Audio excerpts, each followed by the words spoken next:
Hi, this is Ing Venning, and I'm here today to talk about Slenderman. My son, I want to thank him. He originally got me interested. He reads lots of creepypasta and is into urban legends, and so he introduced me to this character. And you will find Slenderman in photos, films, short stories, games, lots of different media. Um, Now, some people will say that Slenderman can be dated way, way back to like early archetypes of shadow people or this German notion of der Grossmann. But I would say that Slenderman is uniquely a 21st century character.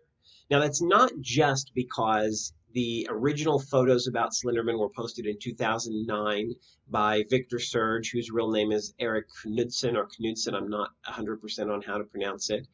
But I would also say that Slenderman is very uniquely 21st century because he is a personification of our 21st century fears of capitalism.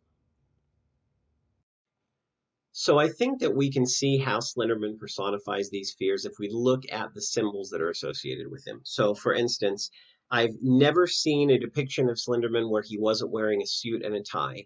And suits and ties are something that we associate with business people. They're not necessary garments, they're not even comfortable garments, but they're generally worn to demonstrate affluence, to show people that you can afford to buy a suit. And of course, that's one of the reasons that they're so often associated with businesses, with capitalism. Also, I always see Slenderman as depicted as having tentacles. And if you think about tentacles, we're humans, we're not octopi or something. So typically, the way we see tentacles is that they are manipulative, that they push into places they're not supposed to be, that they are incapacitating, that there are lots of them, and that can be overwhelming in a sense. So, and then also the way Slenderman moves, he can either teleport or he moves in ways where that might be interdimensional or that in essence are ways that we can't understand where he is, where he's going to appear. And all of these things are also associated with capitalism. Capitalism pushes in where it's not supposed to be, commodifying anything and everything that it can. It's something that we can't expect, but that pervades our lives, that fills our lives, and pushes in a manipulative way. So I think both of these are symbols that demonstrate Slenderman's capitalism or association with capitalism. Something else that we associate with Slenderman would be cameras. In many of the stories where he appears, it said that the only way to see him is through the lens of a camera. Now, a camera is a manufactured good. And so to be looking through it in order to see Slenderman, this is basically a way of saying that your vision, that your very framing of reality is done through an artifact of capitalism. So that's the only way to see him. And of course, once you're seeing them in that way, because you're using a camera, in a sense, you're already participating in capitalism, which is another symbol of how pervasive, how omnipresent capitalism is in its sinister nature. Also, and another thing associated with nature, that's where we usually see Slenderman. We don't usually see him in urban areas, which would have been associated with capitalism at least early on. Now we're in the 20th century, and our capitalism, like Slenderman's tentacles, pervades so many places, even places where it shouldn't be. And so for Slenderman to be appearing in nature, this is sort of a way of saying capitalism is appearing in nature. Capitalism is moved out of cities and it's taking over every aspect of our lives. We have, USDA subsidied crops and all these things where business is taking over nature and taking over genetics in many cases, as with companies like Monsanto. And so for Slenderman to be appearing out in nature, this is kind of a reminder that capitalism, that the tentacles of capitalism are going far, far out than where we would expect them to be. But that's the nature of Slenderman. He appears where you don't expect him to be. Something else that's associated with Slenderman is contracts.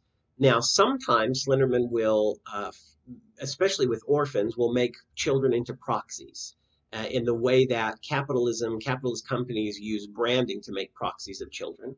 But in many cases, he will abduct children and then he will force their parents or other caregivers to negotiate very sinister contracts in order to get them back.